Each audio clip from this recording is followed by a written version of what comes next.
Boa noite a todos, né?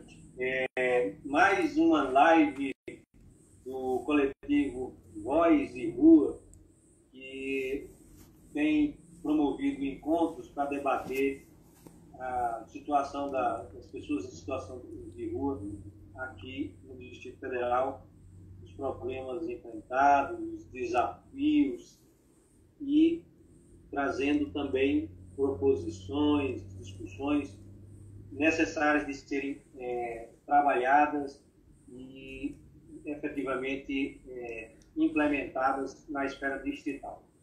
Para a noite de hoje, meu nome é Elianildo Nascimento, colaborador aqui do coletivo, e na noite de hoje nós teremos duas falas programadas, uma terceira, se houver a possibilidade, mas, primeiramente do Cleidson Oliveira, que é membro do Movimento Pró Saúde Digital aqui do Distrito Federal, também membro da organização mais importante movimento, se não mais importante, nacional, da população de situação de rua, o MNBH, Movimento Nacional de Situação de Rua. E a professora, doutora Paula Regina Gomes, que é socióloga, especialista na gestão pública e uma das articuladoras e coordenadoras do coletivo Voz e Rua.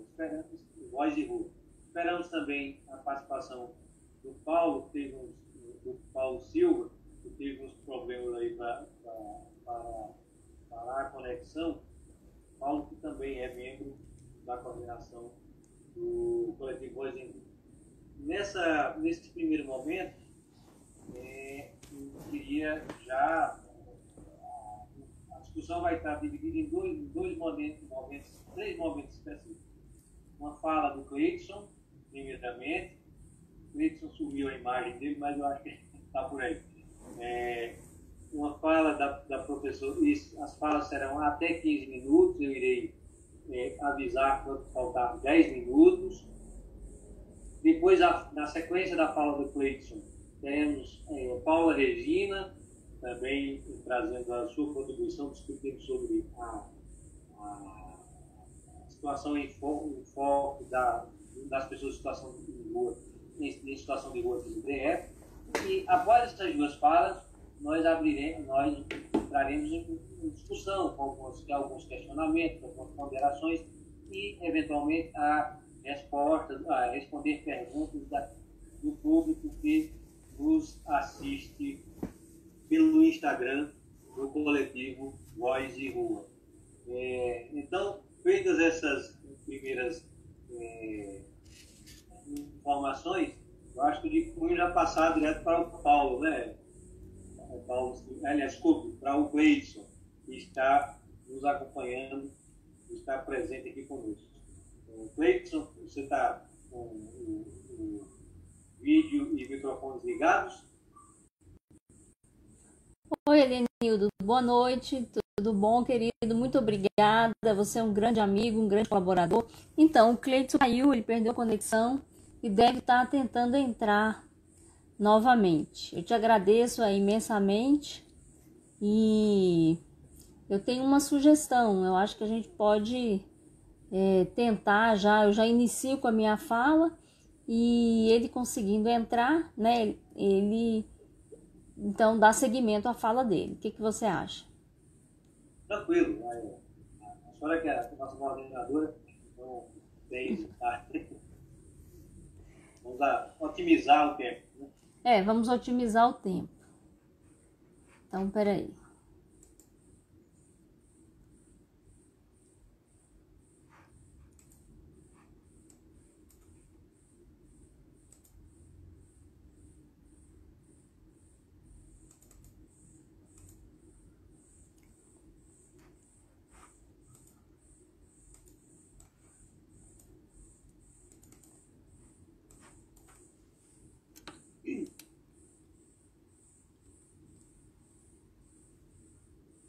Então, boa noite a todos e todas. Meu nome é Paula Regina, conforme o querido amigo Elianildo me apresentou. Eu sou socióloga, sou também gestora em políticas públicas aqui no GDF, né, habilitação socióloga, e também estou como pesquisadora do Núcleo de Estudos para a Paz e Direitos Humanos da Universidade de Brasília. A gente está com problema de conexão, acho que a questão da chuva alterou um pouco a conexão. E aí a gente está transmitindo a gente está fazendo no Zoom e transmitindo pelo Instagram, né? A gente vai tentar localizar uma plataforma mais completa que já faça isso automaticamente, mas realmente em função das chuvas, as pessoas tiveram muita instabilidade com a internet, né? Bom, eu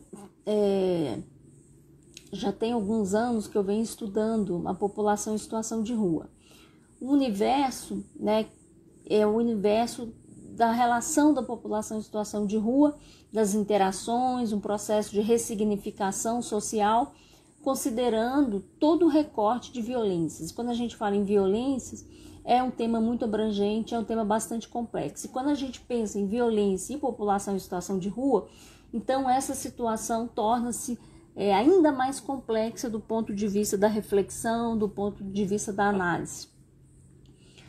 E isso é uma realidade teórica, prática, né? A empiria traz, a teoria acompanha, de que quando a gente pensa em população em situação de rua, fundamentalmente a gente está falando de um universo muito denso e complexo, de uma realidade muito densa e complexa. São muitos atravessamentos, né? É muita transversalidade, muitos atravessamentos. O objetivo dessa live de hoje é justamente falar de um contexto atual aqui no Distrito Federal, né? População em situação de rua em foco. Inicialmente, a gente até pensou em falar em população em situação de rua em uma territorialidade em disputa, né? Mas a gente achou que a questão do foco fosse uma terminologia mais branda, né? E que poderia, inclusive, abranger diferentes perspectivas além dessa dimensão, evidentemente, que eu vou colocar, né? Desse grupo, né, social que está sendo disputado dentro de uma territorialidade com alguns recortes específicos também disputa, né? Isso considerando os últimos acontecimentos que a gente vivenciou aqui em Brasília. Então, quando eu penso a população em situação de rua, a partir das violações de direitos, a partir das violências, e considerando a ausência de políticas públicas, né, que toda essa realidade de violações, de violências, ela se encontra instalada, evidentemente, num cenário de ausência de políticas públicas, né? Eu estou, então, partindo do pressuposto, partindo do entendimento de que mesmo a relação que a gente entende que é a realidade, que expressa a realidade, mas que é necessária do ponto de vista de toda a articulação que se propõe a fazer entre Estado e sociedade, evidentemente que eu estou partindo do pressuposto de que cabe ao Estado, né, o Estado é o competente para o saneamento dessas violências, dessas violações. Evidentemente que até o diálogo para com a sociedade civil, num processo, numa construção de ressignificação das discriminações, da estigmatização e das violências e violações sofridas, ela também passa pelo protagonismo do Estado, dada a sua função pública, né, devidamente normatizada aí pela Constituição Federal, pela Lei Orgânica e por todos os normativos específicos afetos ao funcionamento do Estado. Então, esse é um pressuposto e a gente vai partir desse diálogo. E tendo como orientação teórico-metodológica, evidentemente, eu parto da minha área, né, da sociologia, muito da sociologia pública, parto da área dos conceitos da gestão pública também, parto também dos conceitos e reflexões da área de direitos humanos, né? E nessas três dimensões articuladas, e claro, na área de direitos humanos, no meu caso, muito relacionado com o direito público, né? Nessa perspectiva desse enfoque, né? Desse olhar para o papel do Estado.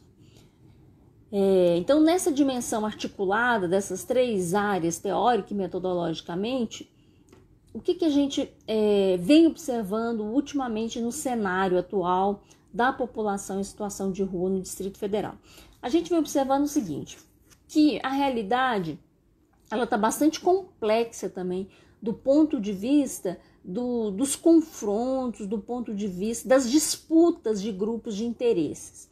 Eu acredito que a pandemia ela acirrou todo um processo de desigualdade social, né, de forma bastante explícita, de forma bastante evidente. Ela acirrou relações, o Cleiton está voltando aqui, relações assimétricas de poder, elas passaram, ou seja, desiguais, elas passaram a ter uma visibilidade maior, né? E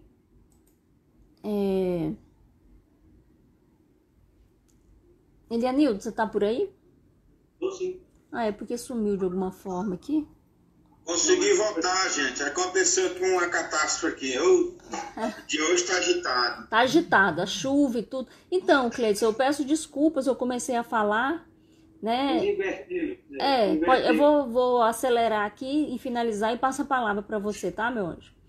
Então, o que eu venho dizendo é que nesse contexto, dentro desse recorte que eu me proponho a fazer, e que, enfim, é o que eu tenho realmente condições técnicas de fazer, eu identifico que na atual conjuntura a gente observa que essas assimetrias de poder, né, assentadas em toda a desigualdade social da qual a população em situação de rua está inserida, né, na sociedade, ela toma uma reverberação ainda maior nesse momento da pandemia do novo coronavírus e também dentro de contornos políticos que vêm sendo desenhados, né? Então, nesse sentido, o que a gente identifica é que a população em situação de rua hoje, né, ela representa um grupo que está sendo muito visado,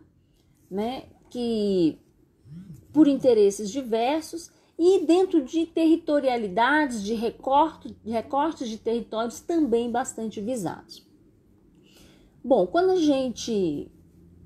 agora existem aspectos, né, que a gente pode problematizar do ponto de vista de que em que momento, em que dimensão eles são garantidores dos direitos da população de rua ou violadores, e tem aspectos que notadamente a gente pode afirmar como positivos. Então a gente teve a edição, vou começar pelos positivos. A gente teve a edição de duas leis recentemente muito oportunas para a população em situação de rua. Primeiro foi a lei, não me lembro de cabeça, 6.600 e alguma coisa, do deputado Fábio Félix, que garantiu direitos muito importantes para a população em situação de rua durante a calamidade pública, durante esse incidente aí da pandemia do novo coronavírus. Então ele traz a promoção aí de direitos sanitários, de direitos de segurança alimentar, de direitos de acesso à saúde, que são muito importantes nesse contexto da pandemia do coronavírus. Recentemente, a gente teve a edição da lei do deputado Cláudio Abrantes, que traz um texto excelente do ponto de vista da gente pensar a garantia de direitos humanos, da gente pensar a superação da discriminação, da violência, da estigmatização. Ele traz diretrizes muito importantes para a garantia da dignidade humana, para a garantia do acesso a serviços públicos, da garantia de qualificação, melhoria continuada dos próprios quadros do serviço público para entender e dialogar com a população em situação de rua num processo de superação de algo que é bastante explícito, né, no universo da população em situação de rua, que é a discriminação, a estigmatização, as violências e as violações de direitos. Então eu entendo que a gente teve assim avanços muito positivos com a edição dessas duas leis. A gente teve também a ação civil pública ajuizada pela Defensoria Pública da União, em conjunto com a Defensoria Pública do DF, que teve decisão favorável com relação à elaboração de um plano de trabalho específico para a garantia dos direitos da população em situação de rua, principalmente nesse contexto da pandemia. Então, esse também é um aspecto bastante positivo. Também, essa semana, a gente teve a aprovação da resolução do Conselho Nacional de Direitos Humanos, uma resolução específica sobre a população em situação de rua, uma resolução muito completa, uma resolução que abrange tópicos, né, muito importantes para se pensar a realidade social e a garantia de direitos humanos da população em situação de rua.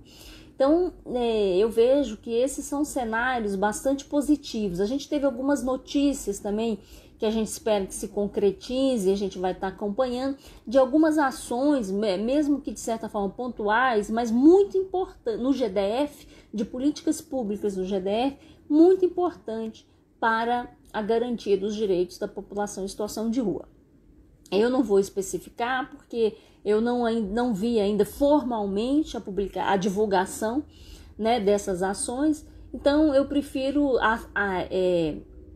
aventar, né, e não afirmar, mas que se de fato elas se concretizarem, realmente vai ser um cenário muito positivo. Então, o que a gente observa nesse contexto bastante turbulento, conforme eu coloquei, né? População em situação de rua em foco, territorialidade em disputa, grupo em disputa, né? Então, nesse cenário que eu entendo atual, bastante denso, desde quando eu venho estudando a população em situação de rua, eu vejo que agora, atualmente, recentemente, a gente está vivendo um cenário de maior disputa, de maior densidade do ponto de vista político, institucional, de forma geral, né? Então, eu acho que esse é um aspecto que a gente deve problematizar indiscutivelmente, porque eu observo que existe uma tentativa de diálogo muito grande, né, por alguns atores da sociedade civil, no sentido de querer construir juntos políticas públicas, de querer melhorar, de querer relatar, né, o que essas pessoas estão vivendo atualmente, considerando a necessidade urgente de produção, né, de implementação de políticas públicas, dado toda a conjuntura que a gente vem vivenciando, que na verdade se soma uma conjuntura de crise econômica e social, né, que se coloca com essa questão da pandemia, né, e da forma também como acredito que ela foi conduzida. Então, que afeta diretamente a realidade já precarizada, de trabalho precarizado, da população em situação de todos os tipos de 5 minutos? Todos os tipos de violação. Tá. De todo tipo de violação de direitos da população em situação de rua. Então, a gente vê um aumento da violência, né? Evidentemente que a violência sempre ela aumenta em tempos de acirramento, né? De disputas diversas. A violência sempre é um caminho, infelizmente, que reverbera todo esse contexto social, né, mais tenso, né, vamos colocar assim dessa forma, e de crises mais acirradas e mais agudas, né?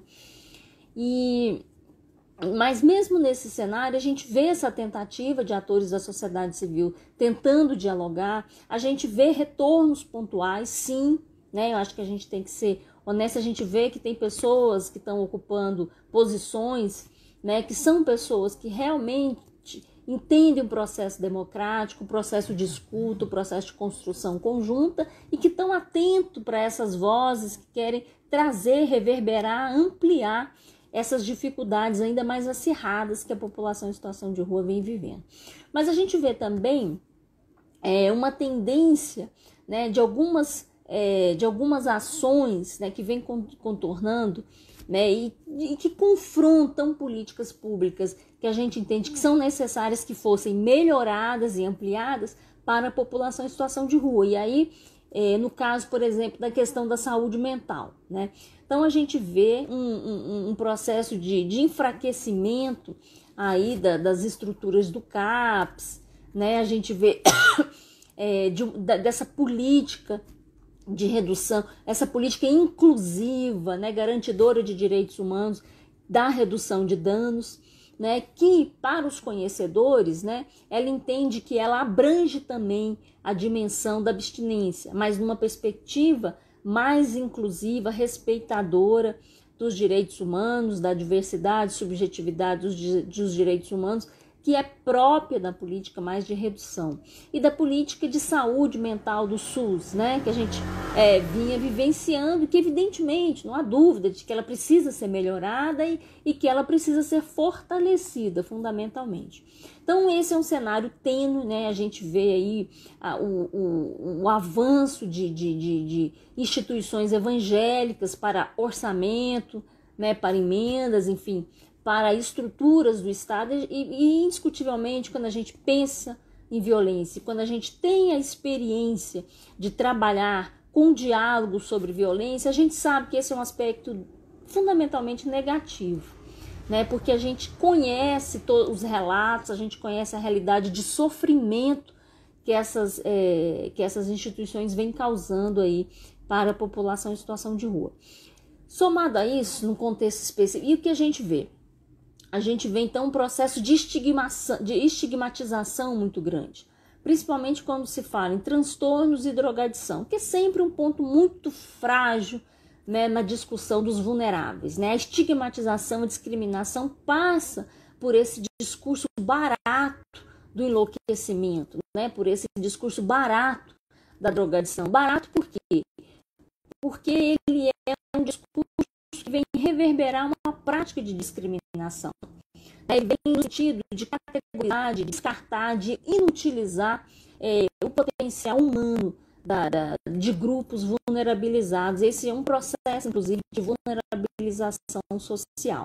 Então, a forma como ele é posto, a forma como ele é tratado, ele vem trazendo um aspecto da negação do humano, ou seja, da negação da possibilidade de vivência de interação social do humano. Ele vem como um aspecto de redução da capacidade de interação humana e não um aspecto de respeito e de convivência com as diferentes formas de subjetividades, né? Porque, evidentemente, quando a gente fala em universos de transtornos, e evidentemente, quando a gente fala em migração, a gente está falando de subjetividade. Então, não passa por esse respeito. Então, ele é um aspecto bastante negativo. Ele ele dialoga diretamente, né, dada a fragilidade das fundamentações científicas, ele dialoga diretamente com o senso comum, né?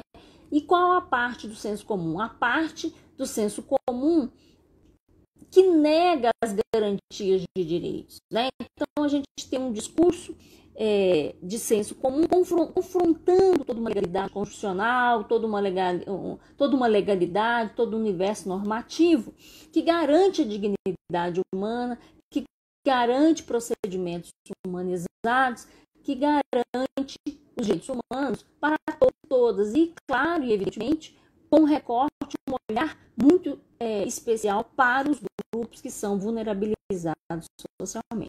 Então a gente vê essa disputa de narrativas, né, que tem dimensões distintas, né, que vem acompanhando esse movimento ainda maior de estigmatização, embora a gente tenha avanços legais, né, normativos, conforme eu falei aqui no Distrito Federal, conforme eu comecei mencionando com a lei tanto do Fábio Félix quanto do Cláudio Abrantes, né, que eu não tenho a menor dúvida que represente um excelente avanço do ponto de vista da garantia de direitos. Então, a gente observa esse cenário de disputa, a gente verifica. Claro, a gente está vivendo um momento de crise, né, crise social, todos nós estamos vivendo. Então, evidentemente que as tensões, elas ficam afloradas, né? E quando a gente tem um processo de crise mais acirrada, em geral, a gente tem disputas muito grandes por territórios, por mercados, enfim.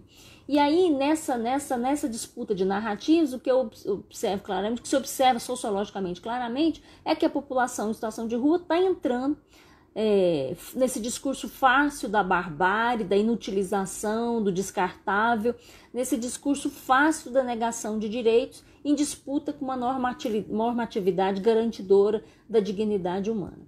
E, por outro lado, do ponto de vista pontual, a gente vê, por exemplo, quando a gente pensa no que aconteceu no setor comercial sul, a gente vê que tem um território em disputa de forma muito clara, né? E que traz à tona toda essa disputa de narrativa, né? Com alguns elementos a mais, no sentido de pensar no tipo de cidade que se quer para aquele local e com um aspecto de especulação imobiliária, né? Então, o que a gente vivenciou em setembro, a retirada dos pertences da população em situação de rua, foi o vulto que ela teve. É importante ressaltar que esses episódios acontecem esporadicamente de forma recorrente, né? Que os episódios de violências, de violações, muitas vezes, né, assim, eu acho que a gente tem avançado muito quando a gente pensa nas polícias, e realmente a polícia do Distrito Federal é uma polícia muito qualificada, diferenciada, a gente tem que reconhecer isso, é indiscutível, mas a gente vê que a polícia está muito nesse fronte dessa disputa de narrativas. Então a gente vê a sociedade pedindo ações, sociedade entre aspas, né, essa parte violadora que eu estou falando, violadora de direitos, que confronta a legalidade, pedindo ações higienistas, e a polícia, evidentemente, ela é regrada, né, pela Constituição e por todos os normativos que garantem direitos humanos. Então, eu vejo ela nesse espaço, nesse dilema, né, entre o agir e o ser e o dever ser muito grande, né? E nesse processo de crise isso se acirra de forma maior. Então a gente pode dizer que a gente vê contornos, né, de violações de direitos aí, também do ponto de vista da violência criminal, da violência institucional, da violência do descarte de pessoas, de uma narrativa da barbárie, né, e de uma narrativa de disputa, de inviabilização dos seres pelas mentes e pelos comportamentos. E a gente observa que, embora a ação, retomando no setor, ela não foi assim, de extrema violação, evidentemente, de ação policial, houve, né, um limite ali do respeito, ela realmente foi ilegal, ela realmente foi violadora, né, desses direitos, essa retirada em si dos pertences, né, esse não discernimento entre o que é a sujeira e o que são os pertences, né? E a forma do não diálogo, da não construção prévia. Evidentemente que uma ação dessa ela deveria trazer a atuação da Defensoria, do Ministério Público, da sede de forma muito mais incisiva. Então essa não articulação gerou realmente todo esse mal-estar muito grande, todo esse sentimento muito pesado e instável, e trazendo ainda mais instabilidades. Então, o que eu vejo atualmente, depois a gente pode ir para o debate, é justamente esse cenário bastante turvo, né, em que alguns aspectos positivos eles avançam, sim, alguns pontuais legais do ponto de vista legislativo, alguns pontuais do ponto de vista do executivo e também do judiciário, e essas disputas próprias mais acirradas, a violência mais acirrada, as disputas de grupos de interesse, colocando a população em situação de rua no fronte de interesses aí que realmente não colaboram para a garantia de direitos da população em situação de rua. Bom, eu agradeço a todos e todas, esclarecido claro, ele coloca aqui à disposição para o debate. Obrigada. A mais meia hora para a Paula aí, menino.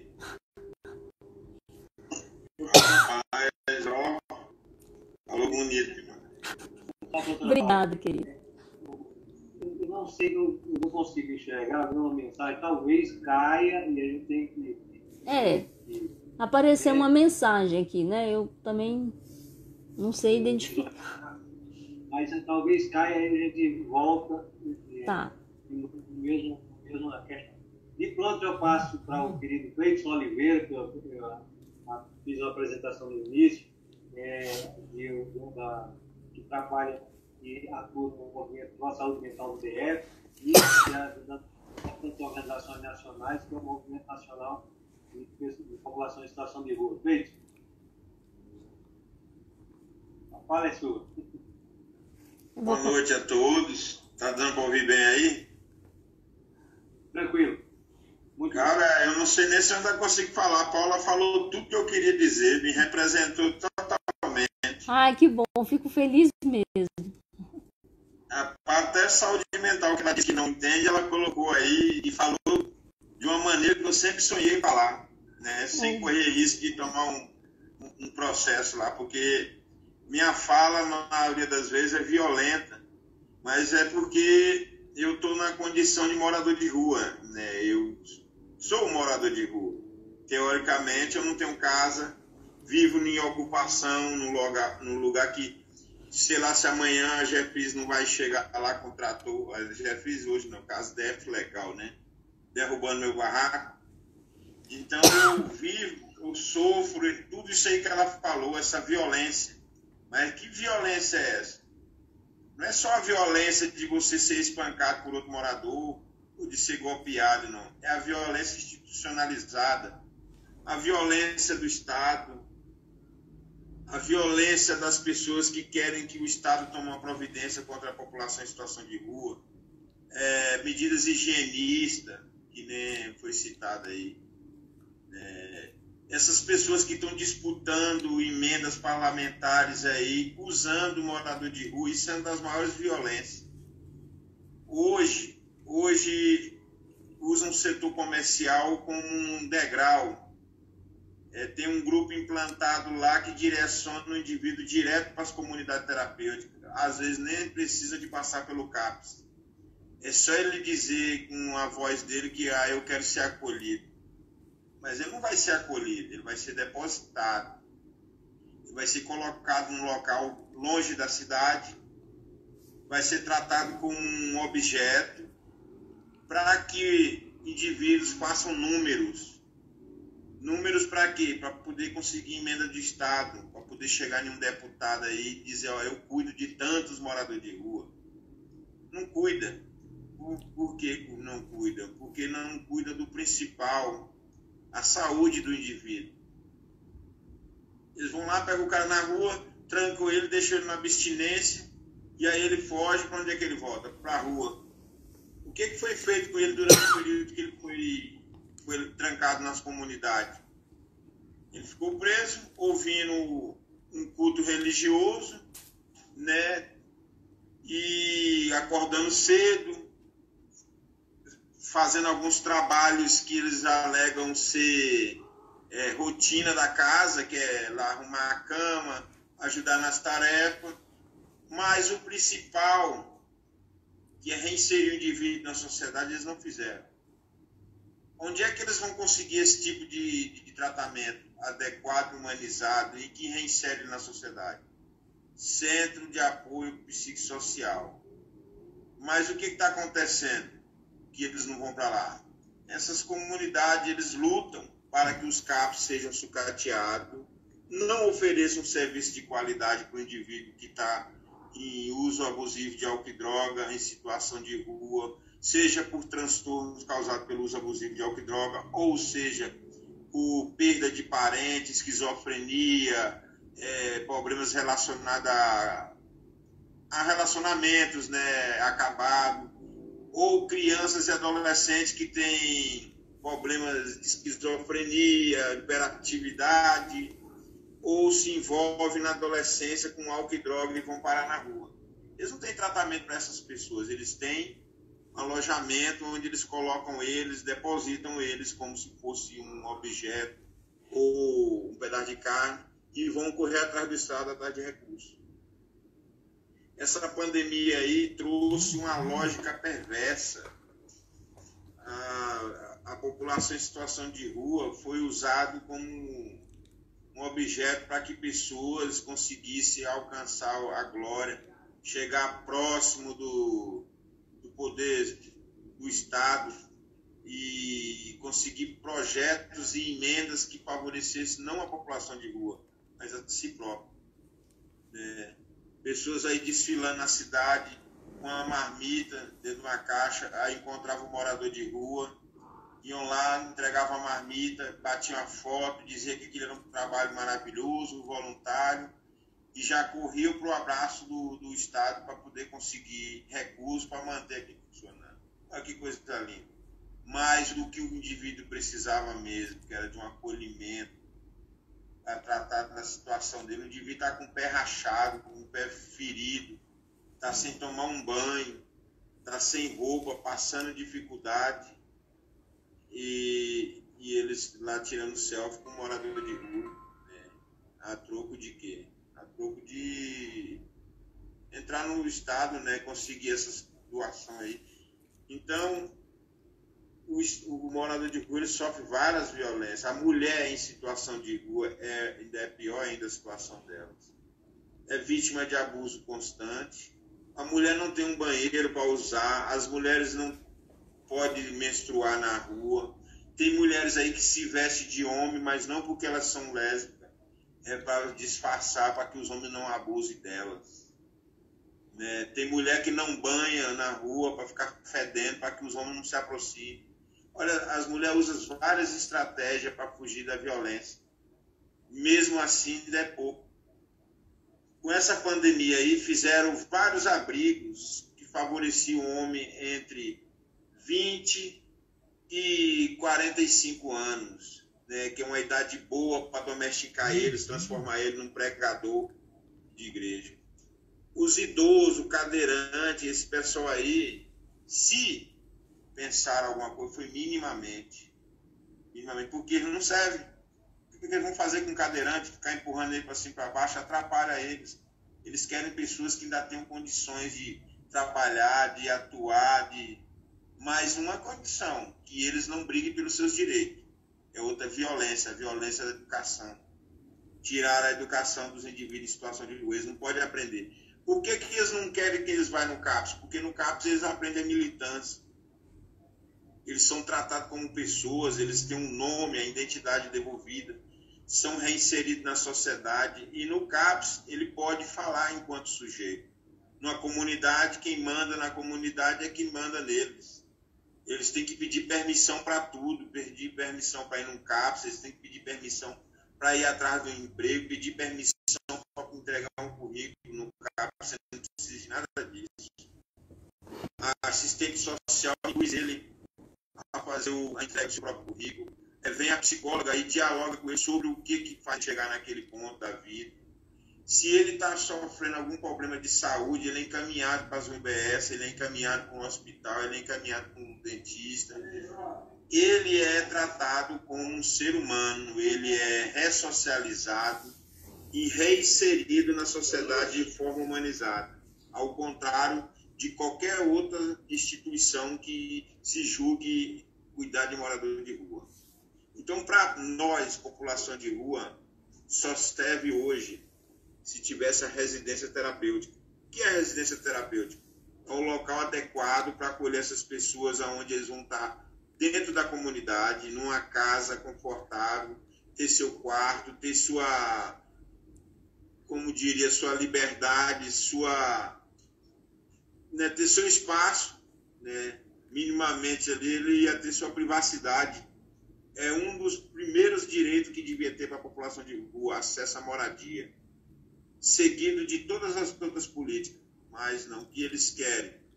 Eles querem usar o morador de rua para conseguir recursos do Estado, para favorecer as comunidades que vão alojar eles por um breve período, por 9 meses, ou 3 meses, e aplicar a lei da abstinência. Não tem como tratar um indivíduo em situação de rua com abstinência. Se disser para mim, mas funcionou para uns que tinham vergonha de ser julgado como louco indo para o CAPS.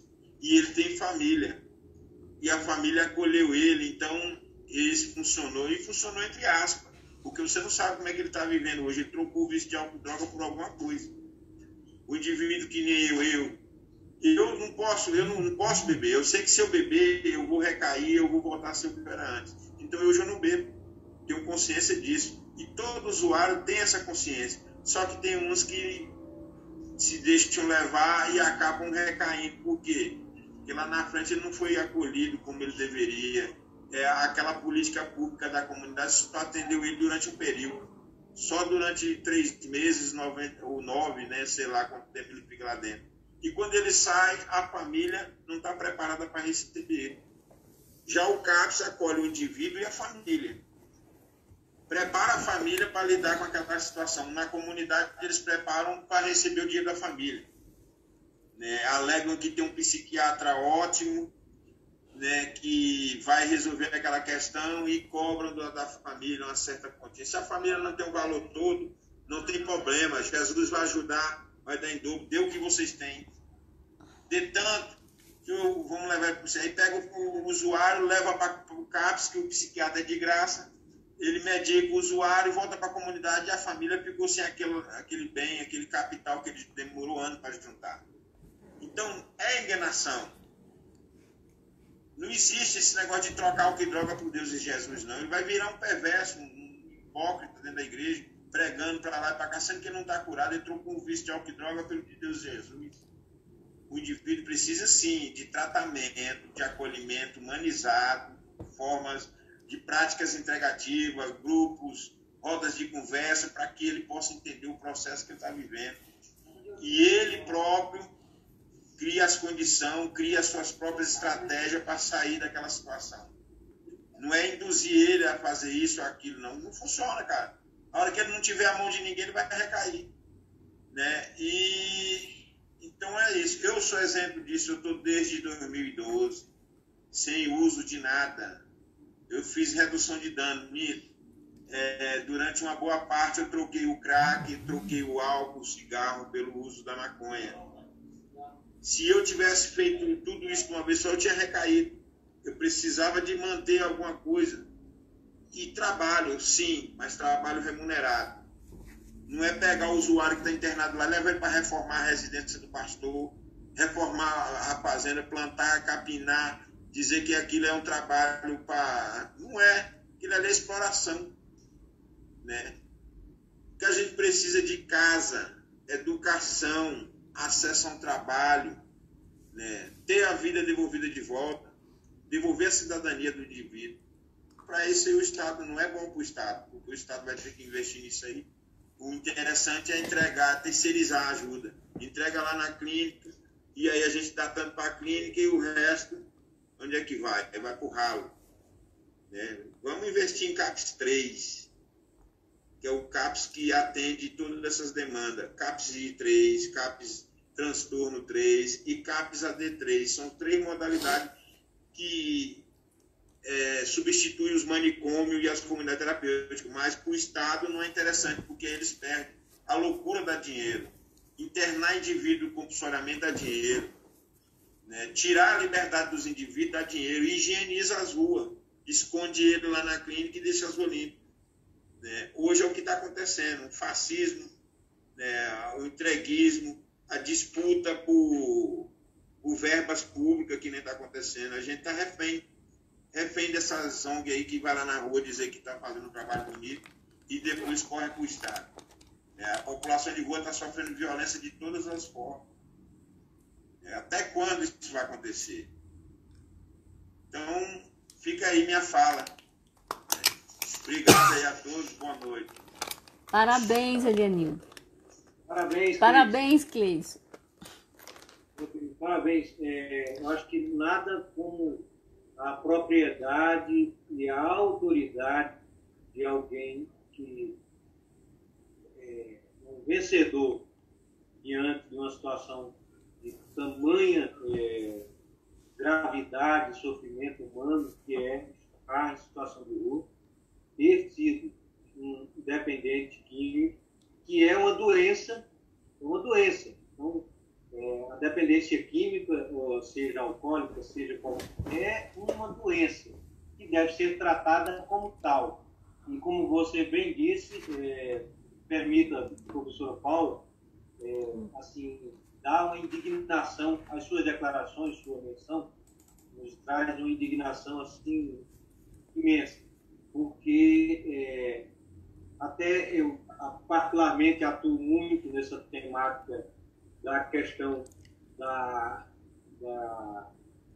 atuação da intolerância religiosa, da defesa da laicidade, que são temas que não tem, aparentemente não têm a ver com o que você trouxe, mas estão totalmente imbricados e ligados, porque na outra ponta existe sim o interesse de grupos religiosos, de empresas religiosas, de lideranças que se dizem religiosas, para, como bem Gleidson expressa, buscar abocanhar recursos do Estado, recursos da assistência social, recursos da saúde, com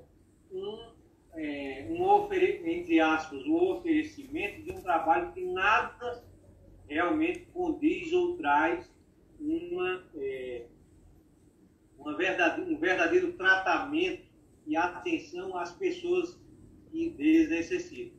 Não só no campo da saúde mental, que há um direcionamento hoje na esfera federal para destroçar a política nacional de atenção à saúde mental, para justamente atender a esses interesses econômicos desses grupos, mas também e especialmente no campo dos dependentes químicos. Eu, particularmente, sou totalmente contrário, vejo que não há inserção, há incidência de trabalho escravo, de exploração do trabalho das pessoas e um total desrespeito com o sujeito e a dignidade humana das pessoas que são levadas a troco de dizer que tão somente a abstinência ou a oração, entre aspas, pode trazer alguma cura. Então, esse contexto que o Gleidson nos traz é algo de extrema gravidade, que nós vemos aí que está num momento, em movimentos em que esses grupos buscam avançar no sentido de aprofundarem essas suas ações e, ao mesmo tempo, buscarem recursos do Estado sem nenhuma real contrapartida e benefício para as populações que são atendidas.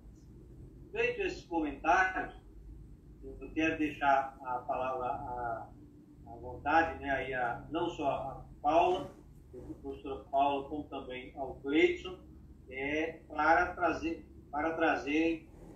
outros questionamentos, podemos dialogar aqui sem muitas formalidades. Obrigado. Obrigada, Elianildo. Excelente colocação. O Elianildo, ele é um grande defensor de direitos humanos.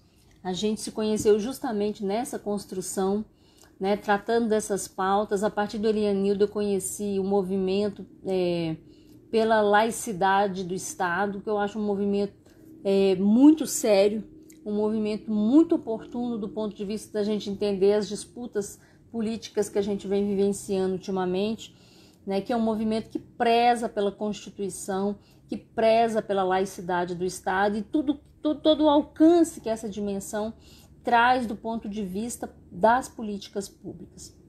Então, ele é um grande parceiro, um grande conhecedor, é um advogado, um grande conhecedor dos direitos humanos, um advogado aí muito especializado na pauta dos direitos humanos, e ele agrega sempre muito conteúdo, a gente está sempre trabalhando juntos, e eu acho que essa discussão que ele traz, né, tanto da questão que tem a ver com a laicidade do Estado, né, quando a gente fala em laicidade do Estado, ele pode falar melhor, a gente está falando em respeito às diversas religiões, a gente está falando que as políticas públicas devem ser assentadas na ciência, que as políticas públicas devem ser assentadas em dados, muito bem construídos, né, em dados, em evidências, em dados qualificados, a melhor perspectiva, então, hoje, dados qualitativos, né, dados etnográficos, dados qualitativos. A gente tem uma tradição de política, de pensar as políticas públicas através de dados estatísticos, de dados numéricos, mas evidentemente que hoje, né, do ponto de vista da qualificação, do adensamento, do alcance das políticas públicas, evidentemente que a gente precisa saber lidar, produzir, analisar e articular os dados que são dados qualitativos, ou seja, conteúdos. Então, a produção de conteúdos para políticas públicas é muito importante. E é justamente nessa perspectiva, né, como gestor pública, socióloga, que a gente dedica o trabalho. É uma parte muito central do trabalho do coletivo, é a produção de dados qualitativos para a promoção de políticas públicas, a fim de trazer a ampliação das vozes dos que estão nas ruas, evidentemente para nortear uma construção dialogal de políticas públicas. Então a gente tem uma concepção de Estado que é um Estado articulador, né, que dialoga e constrói em conjunto as políticas públicas baseadas, evidentemente, na ciência, na metodologia, na técnica científica e, evidentemente, em diálogo com os saberes, né, com os saberes, por exemplo, como o nosso querido Cleiton, que tem muito conhecimento também na parte antimanicomial, do qual ele vem se capacitando de forma recorrente, mas que tem uma vivência, que é a propriedade, a qualidade, né, daquele que conhece a realidade a partir da sua vida, não só da sua vida individual, mas a partir das interações sociais que ele estabelece e da vivência, o pé no chão da realidade. Então, trazer a voz, esse pé no chão, é um grande desafio e é a grande importância para a produção de políticas públicas mais qualificadas, produção desse diálogo que muitas vezes, evidentemente, a ciência ela tem a técnica, tem a metodologia, mas ela tem uma dimensão necessária dentro do Estado democrático de direito, fundamental, estruturante, indiscutivelmente, né? No entanto, ela dialoga. A melhor técnica, no meu ponto de vista, a melhor construção científica é aquela que articula os saberes, né? Não é aquela que silencia saberes. Então, acho que o processo democrático, quando a gente pensa no pluralismo jurídico, evidentemente que a gente está falando no respeito às diversidades das cosmovisões, no respeito às diversidades normativas, no respeito às diversas normatividades no sentido sociológico, ou seja, formas de vivências, formas de concepção de mundo. E evidentemente que um Estado democrático ele só pode ser democrático de direito se ele consegue ter esse alcance, se ele consegue dialogar, né? Se ele consegue ser articulador ao ponto de fazer essa ponte, de fazer esse diálogo de mundos, né? Então, esse eu vejo que é o grande desafio.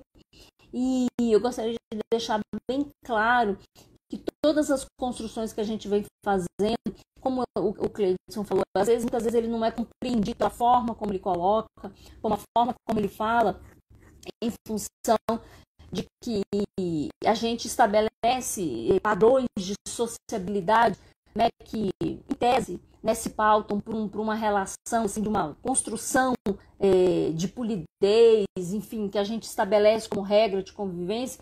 Evidentemente que a gente sabe que muitas vezes ela é só uma fachada, né? E que as coisas acontecem de forma muito diferente, assim, na dimensão prática da vida. Mas, no entanto, a gente se acostuma com essa forma do lidar, né? Com esse protocolo das relações. E o que eu vejo eu faço um apelo, né, no sentido de que se a gente, né, como atores que estão atuando tanto para dentro do Estado, tem compromisso com o Estado, dever para com o Estado, né, e também para com a sociedade, a gente tem que saber dialogar, a gente tem que saber ver esses outros mundos, por mais difícil que seja, né? Não vou dizer que é fácil, porque não é fácil para ninguém, não é fácil para ele, não é fácil para a gente, né? Porque ao mesmo ponto que ele tem a clareza do dizer, a gente tem o milímetro do ouvir, né? Então, é uma construção, é um processo que precisa ser mediado, um processo que precisa ser dialogal, para a gente conseguir diminuir as arestas. E principalmente no momento que a gente está vivendo hoje, a gente está vivendo um momento de acirramento de tensões. Todo mundo teve a vida muito alterada, todo mundo tem desafios cotidianos assim muito maiores do que antes da pandemia, independente das condições, né, financeiras. É claro que em estado de federação essa situação é muito pior, mas a gente vive um estado de crises, acirramentos, de tensões muito grandes, né? E muitas vezes a gente precisa, então, ter essa sensibilidade do saber ouvir, mesmo aquela voz que não vem da forma como a gente está teoricamente, né? Ou então, às vezes, muito... Eu não gosto de usar palavras muito pesadas, mas de forma muito... qual seria a melhor palavra, assim? Formal, né? Vou colocar assim, de forma muito formal, a gente está habituado a ouvir. Então, a gente precisa dessa sensibilidade. As ruas, elas reverberam muita violência, elas reverberam um universo de violações muito grandes. E eu, inclusive, tenho admiração, assim, eu passei, a partir do momento que eu passei a conviver mais diretamente com as pessoas em situação de rua, eu passei a entender realmente quem são os grandes guerreiros do mundo, assim, quem são os grandes vencedores, quem são os grandes pensadores, né? Quem são os grandes sobreviventes desse mundo, né? Então, a gente vê que são pessoas que estão num limite que talvez nós não teríamos a menor condição de vivenciar, porque a gente se melindra com palavras, né? E essas pessoas, elas têm que lidar com toda a ausência, com toda a brutalidade, com toda a estupidez das violações mais perversas, né, de direitos, assim, que destroem corpos, destroem oportunidades, destroem mentes, destroem vidas, sociabilidades, né, de uma forma muito perversa e que vivencia um cotidiano de discriminação muito doloroso, muito perverso. Então, eu acho que a gente precisa realmente ter essa sensibilidade de entender essa forma de colocar e, evidentemente, tentar construir juntos, né? Como eu sempre falo, na medida do possível, né, que a gente consegue trazer uma palavra, essa palavra aqui, se você falar, você vai ser melhor entendido, é uma forma de garantir acessos, né? Então, aí, a gente está sempre nesse diálogo, Paulo, o que eu posso falar? Então, assim, essa construção é uma forma de fazer com que essas pessoas sejam ouvidas. É lógico que não é falar por elas, evidentemente que não, jamais, mas do ponto de vista de fazer com que elas acessem esse outro universo, porque o que elas têm para falar é extremamente importante, é dever de cada um de nós ouvir.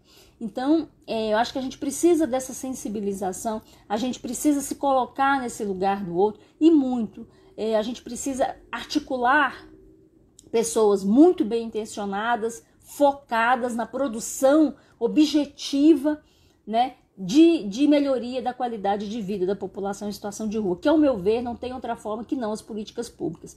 Eu respeito, a gente pratica também ações de doação, enfim, a gente entende essa dimensão, eu acho que essa dimensão ela deve acontecer, ela deve ser um processo de conscientização individual, mas indiscutivelmente ela não é caminho de resolução de problemas nenhum para a população em situação de rua ou para qualquer outro grupo que esteja em situação de vulnerabilização social. Então, acessar direitos, se colocar à disposição dessas pessoas para produção de caminhos para acessar direitos, promoção de políticas públicas é urgente, é fundamental, né? Então, todo esse nosso esforço que a gente vem fazendo nessa tentativa difícil, assumidamente difícil, né, desse diálogo, de estabelecer esse diálogo e mais, de tentar vocalizar esse diálogo para dentro do Estado, que a gente sabe que a nossa construção de Estado brasileiro é uma construção muito de gabinete, né, uma construção muito fechada. Então, a ampliação desse diálogo é um desafio. Então, o desafio é para todos, mas eu acho que a pandemia vem trazer uma realidade que é o seguinte: nós temos que encarar esses desafios e superar.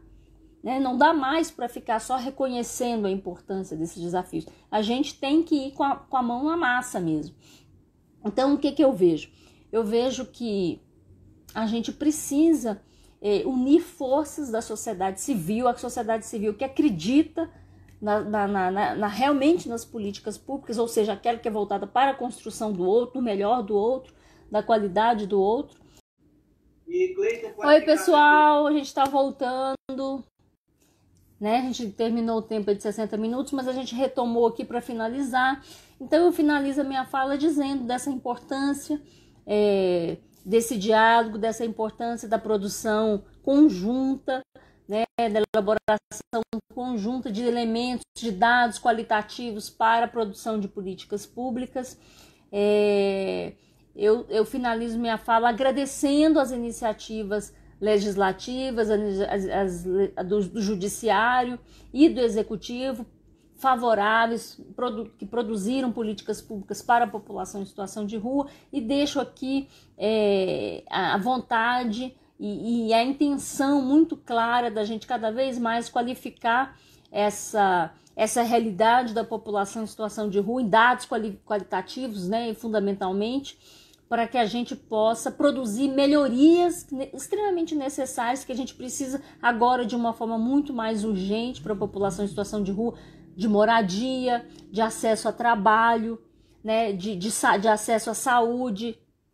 E qual saúde que a gente deseja? Evidentemente que é uma saúde garantidora de direitos humanos, promovida pelo SUS, pelo CAPS, né, promovida, enfim, a saúde de forma ampla também, né, que é pelos consultórios na rua, enfim, pelo acesso à odontologia, pelo acesso a todo tipo de especialidade médica.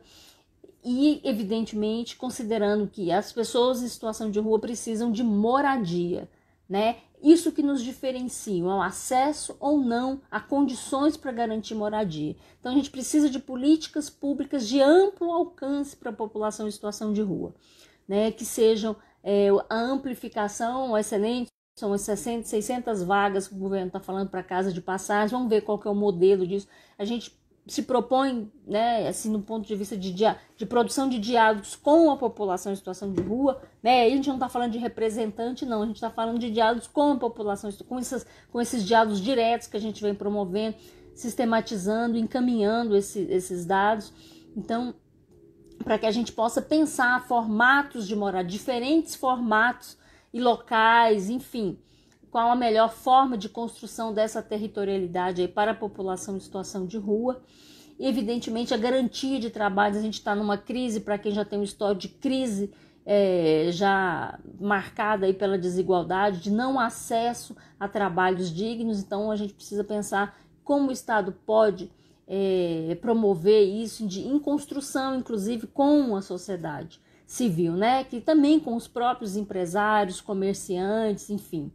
Então, pensar essas alternativas que são muito urgentes, né? Então, o nosso desdobrar em esforços, que realmente representa isso, porque todo mundo tem seus compromissos, suas obrigações, mas a gente busca redobrar em esforços no sentido de que o entendimento é pacificado da urgência para a garantia de direitos para a população em situação de rua, porque é um grupo extremamente vulnerabilizado e que atualmente, com os contornos das crises, né, que se somam aí com a pandemia e com a crise econômica, social, enfim, a gente então vê esses processos de violações ainda maiores. E nessa perspectiva eu gostaria então de passar a palavra para o Cleiton, perguntar para ele o que ele vê como urgente, né, para o Estado, para a produção de políticas públicas aí para a população em situação de rua. Bom, Paula, moradia primeiro. Se o cara tem uma moradia, ele consegue fazer um acompanhamento médico, ele consegue ter uma roupa limpa para poder ir trabalhar, ele consegue voltar a estudar, ele vai receber familiares numa casa, ele vai poder ter aquele acesso a várias políticas públicas e não ser roubado, que nem acontece na rua, quando o cara recebe benefício, ele toma uma garrafada, porque descobriu que ele recebeu o auxílio. E já ele na casa dele, ele não vai passar por isso, vai estar protegido, né? Acesso à educação, acesso à saúde. O morador de rua, grande parte deles tem problemas com a arcada dentária, né? qual morador de rua que todo você chega nele, você fala de dentista, ele já solta logo um monte de dente que precisa de arrumar. Né? Acesso a tudo isso aí, acesso a lazer. Né? E outra coisa que é fundamental quando o indivíduo sair da rua e for para uma residência: mobilidade. Por quê? Eu digo por mim, uma coisa que fizeram por mim e eu nunca vi fazer por nenhum outro morador de rua: me dar mobilidade, um cartão que eu pudesse andar na cidade inteirinha sem se preocupar com quantos ônibus eu tinha que pagar ou onde eu ia. Por quê?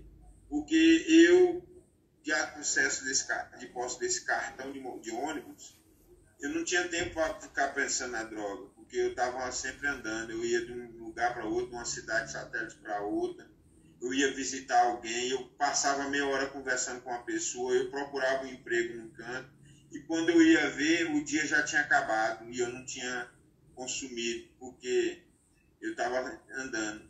Já que eu não tenho um emprego, se eu ficava dentro de casa, vai vir a ociosidade, vai vir a ansiedade, vai vir todo um conjunto de problemas que pode fazer o cara recair. E ele ter mobilidade não, ele pode ir atrás de um recurso. Né? Ele pode pegar qualquer ônibus, ele não precisa se preocupar se ele tem que ir daqui na Ceilândia para ganhar um dinheiro, ele vai. Né? Ah, mas não é bom dar esse transporte. Não é por quê? Não é para inserir o indivíduo na sociedade? Então, começando por aí, moradia e mobilidade. A saúde, aí vem a educação, vem todo o conjunto de emprego, né? Programas que o cara possa trabalhar, tem que ter uma pauta em toda a empresa destinada a pessoas em situação de rua que queiram, né? Que façam a capacitação com esse indivíduo, ofereça um curso para ele, prepare ele para que ele possa ser, né? Só que a grande maioria, que não falei, os moradores de rua, a grande maioria é pessoas de entre 40 e 50 anos, sendo que uma empresa pede 2 anos de experiência e o cara não tem, e quando tem é mais de 40 anos, a empresa não pega porque já passou da idade, né? Aí dá preferência para um jovem. O jovem pega aquele emprego de faxineiro e trabalha 15 anos naquela faxina, aí ele perde a esposa, é traído, e durante esses 15 anos trabalhando, ele tirava aquele salário dele para tomar a cervejinha dele e sustentar. De repente ele fica sem emprego, sem uma preparação para ir procurar outro emprego, sem ter aprendido nada além de varrer chão. E é um mercado disputadíssimo. Ele não consegue emprego, ele entra em depressão. Só que pobre não tem depressão, é um demônio que tem que ir para a igreja, né? Essa lógica aí funciona em todo canto, não só para a população de rua, mas para quem está correndo risco de parar na rua. Né? Outro, o cara está no bar bebendo, está gastando o dinheiro dele, a renda todinha, a renda que ele trabalhou suado para adquirir, ele investe no final de dia, num happy hour, né? Que ele julga para ele que ele é um cara da sociedade, está fumando e bebendo socialmente. E aí quando passa um morador de rua pedindo uma esmola, ele lá julga o cara ainda. Mal sabe ele que ele está se preparando para ser o futuro morador de rua. Né? Outra coisa, as pessoas que da geração mais antiga trabalharam muito, sofreram, passaram várias situações de violência, e aí hoje aí criaram seus filhos de maneira confortável, fizeram de um tudo com seus filhos. Seus filhos não passaram pelo mesmo sofrimento que você passou. Então, de certa forma, ficam pessoas acomodadas, não têm aquela força de lutar pelo objetivo, já pegaram tudo pronto. Né? Tudo bem que estudou, aí chega num cargo de gestão, chega num cargo, num emprego público, consegue num concurso público, eles não lutam para ajudar as pessoas que viveram a mesma situação que seus pais, não. Eles já passam a pensar diferente, vou lutar só para garantir meu emprego, trabalhar minimamente para fazer alguma coisa pela população mais carente, né? Tem profissionais aí de saúde mental, tem profissionais de assistência social, tem profissionais de várias áreas aí que atendem a população de rua como se a população de rua fosse o pior um ser extraterrestre. A única coisa que ele se preocupa é com o cargo público que ele exerce e, se possível, passar com cargo de gestor. mais nada, né? E hoje, e outra coisa que está acontecendo, que para mim eu considero uma violência, esses fascistas aí religiosos ocupando cargos comissionados em função de desmonte das políticas públicas para a população de rua ou para qualquer indivíduo.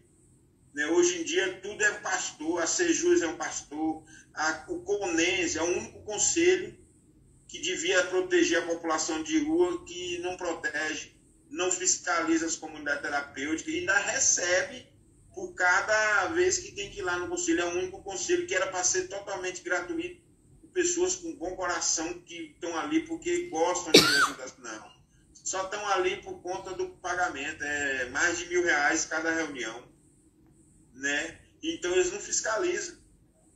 Não fiscalizam as comunidades aqui que estão fazendo o que querem, estão maltratando. Tem usuário aí pedindo, pelo amor de Deus, deixa eu cumprir meu tratamento em semiaberto. Ele está achando que está na prisão. Tem comunidade aí que os proprietários se relacionam amorosamente com os usuários, né? Onde é que está o CONES para fiscalizar isso aí? E isso tem dono de comunidade aí que chega nos CAPs como se fosse o rei da goiaba e indica: não, eu vou levar ele no São Vicente de Paula, que lá eles dão um remédio melhor e ele já fica bonzinho e eu consigo manter ele aqui na minha comunidade. Olha para você ver onde é que eles estão chegando. Então, o principal do morador de rua ter acesso à moradia. Depois da moradia, locomoção, que é para ele poder fazer o tratamento, para ele ter acesso às outras políticas públicas. Não adianta só dar moradia, não consegue um emprego e nada, ele vai acabar vendendo a casa para voltar para a rua. Né? Ele precisa a partir da moradia, ter acesso à locomoção, à mobilidade, para ele poder dar início a um tratamento, ele poder acessar o dentista gratuito nos postos de saúde, para ele ter acesso a uma educação, voltar a sonhar. Foi assim comigo. Até 2016 tinha política pública. A partir de agora existe só uma modalidade que está tentando imperar aí. O CAPS vai servir só para regular a medicação. Então é isso. A principal ação de um governo é dar moradia para quem perdeu tudo e foi parar na rua. Depois ofertar a mobilidade. E aí as outras coisas vêm em sequência, porque o indivíduo vai erguer a cabeça e vai procurar melhoria. Sem a prática de mendicância, sem aquela vitimização que eles falam. E acabar com esse higienismo aí. As pessoas que estão doando coisa hoje também tem que fazer o seguinte: parar de terceirizar a esmola ou doação para morador de rua. Vá você lá na rua e dar a sua própria doação na mão do morador de rua. Não use pessoas que estão julgando, representando da população de rua para você entregar a sua doação para ele ir lá doar e ainda bater foto para provar para você que se você não acredita naquela pessoa, então não dê sua doação para ele. Vá lá você mesmo e doe. Não terceirize a doação para a população de rua. Vá você mesmo e doe. Você vai ter certeza que você está entregando. Porque existe várias formas, várias pessoas em situação de rua. Existe o morador de rua e existe pessoas que acessam a rua para ganhar ajuda, né? Que vão periodicamente. E existe pessoas que usam criança para pedir ajuda, né? Exploração de criança, isso aí também é trabalho infantil. Então a gente fazendo a parte da gente, a gente mesmo, a gente consegue inibir várias situações. Então fica aí mais um pouco da fala. Muito obrigado, e também a professora Paula. Eu acho que no dia de hoje foram elencados uma série de questões que eu sei que estão na pauta desses diálogos com o Estado e o coletivo Voz de Rua promove.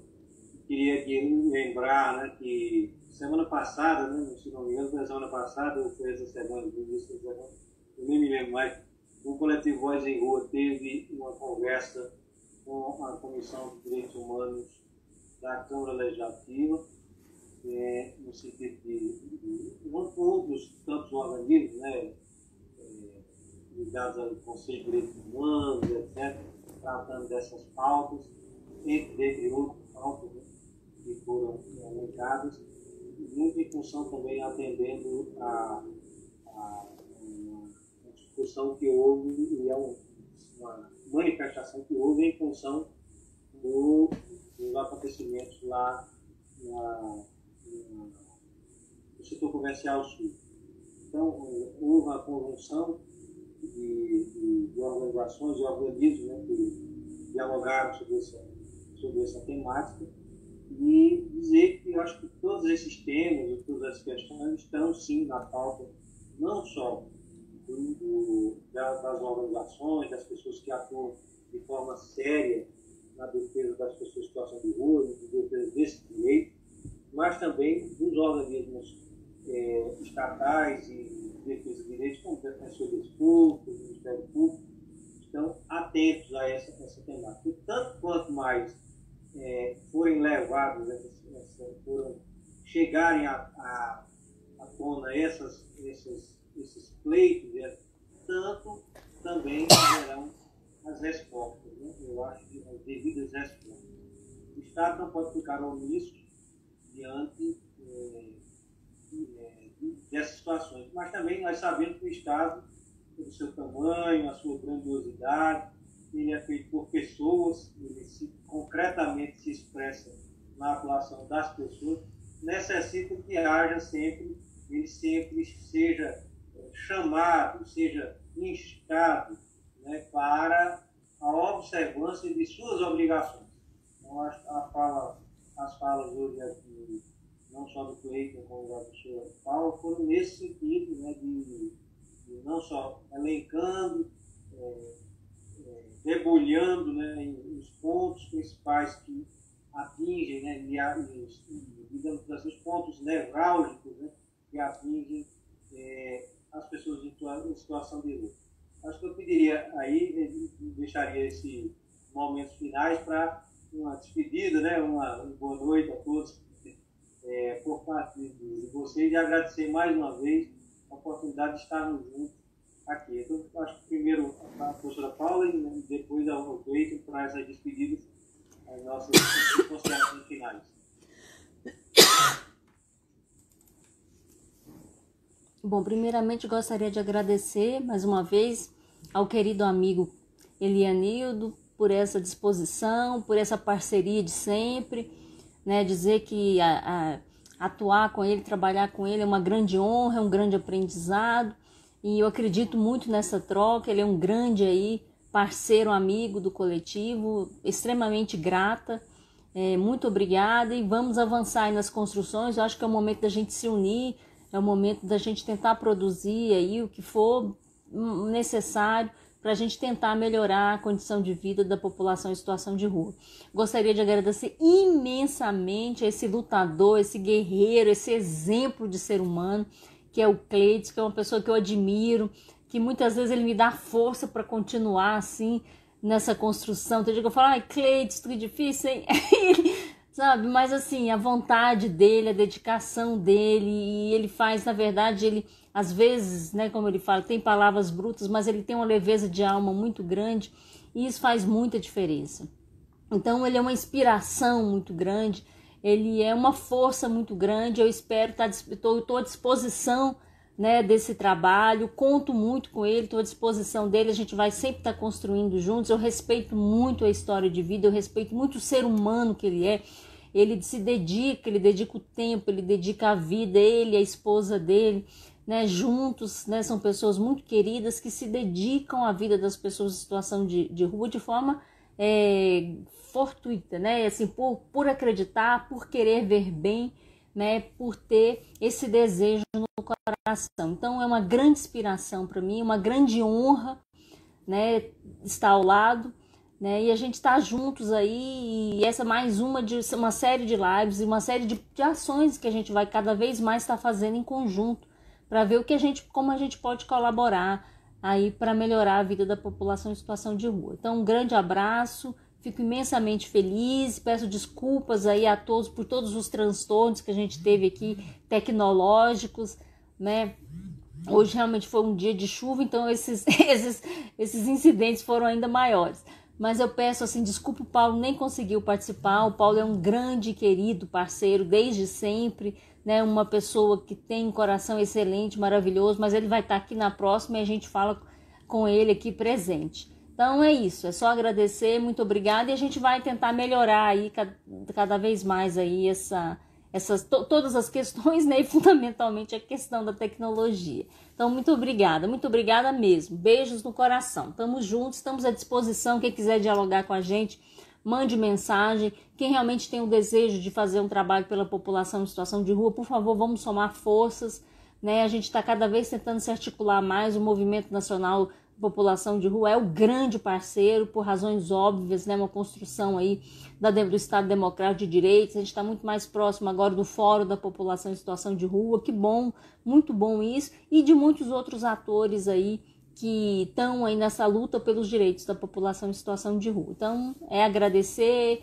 e vamos superar, né, as nossas dificuldades para a gente conseguir estar cada vez mais fortes e unidos aí nessa construção. Muito obrigada. Leite. Bom, eu também agradeço aí o Elianildo. É prazer em conhecê-lo aí. Espero estar com você em outras ocasiões. E deixar meu abraço a todos aí que puder assistir essa live aí. E dizer, gente, vamos olhar diferente para a população de rua. Eles em grande maioria, eles só querem ser ouvidos. Às vezes, ouvir um morador de rua, você consegue mais do que se você chegar dando o que você não quer mais, né? Muitos deles chegam perto de você querendo, na realidade, ser ouvido. No meu caso, eu tive essa oportunidade de ser ouvido a primeira vez e, a partir daí, o resultado é esse. E dizer aí para essas famílias que estão sofrendo aí por usuário, não precisa quebrar a cabeça. É só você quer que a pessoa pare de beber, você não tem que obrigar ela a parar de beber. Vá você lá no CAPS, faça um acolhimento, vá para um grupo de família, faça o acolhimento primeiro, dê o exemplo, né? Porque, querendo ou não, você também está adoecido junto com quem está viciado. A partir daí, você pode começar a criar estratégia para lidar com o seu bêbado, né? Com o seu drogado, com o seu transtornado. Ninguém pode mudar ninguém, mas pode se mudar. A pessoa pode mudar o eu dela, né? Então, fico feliz de participar disso aí e satisfação imensa de ter conhecido Paula. Essa mulher me representa. A gente se conheceu aí, eu nem imaginava que ela tinha essa afinidade com a população de rua. E, de repente, depois de ter participado de uma aula dela, eu encontrei com ela na rua, dando apoio para a população de rua. Falei, então ela é gente boa demais, vamos colar nessa mulher aí. E ver ela falando de saúde mental, além de um avanço grande, né, eu fico orgulhoso. Hoje ela falou tudo que eu queria falar. E me ajudou muito, porque tem umas palavras aí que eu vou usar nas minhas próximas falas, para melhorar meu diálogo.